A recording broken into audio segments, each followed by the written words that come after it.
You know what? When the word feminism became a very trendy topic on the internet back in 2015, I thought it was one of those words which was thrown back and forth in a conversation just to make it aesthetic or to increase the appeal of that conversation. And I was very ignorant towards it up until I grew up and understood the full meaning of feminism in its true sense.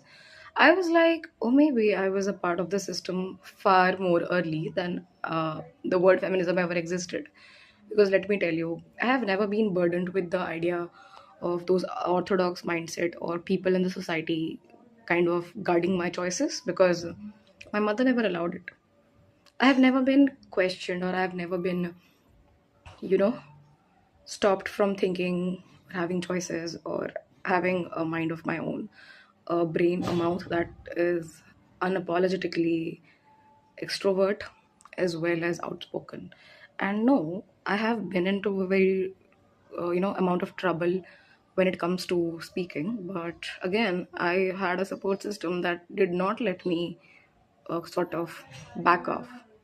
And when you realize that you'd never had to shrink yourself for the sake of others, because there has been someone who has been standing up for me ever since childhood and holding her own ground despite being called names, you realize feminism has been a part of your life ever since you were born.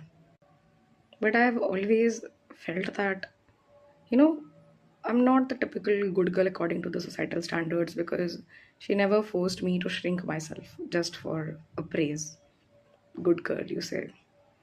But for the most part of my life, I've also felt that I have been quite ungrateful towards her sacrifices or, or a part of her that has been giving in efforts and I've never acknowledged them. I've been part of that system that sees her just as a mother, as if motherhood has anything just about it.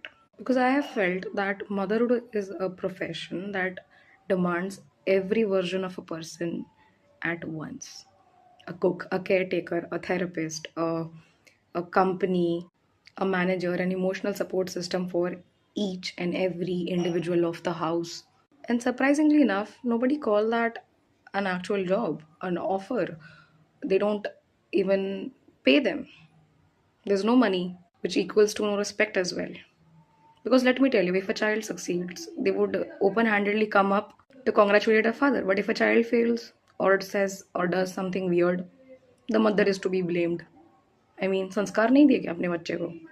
So yeah, saying Mother's Happy Mother's Day just once a year would never be enough. And because if you see me now, you cannot unsee her ever in your life.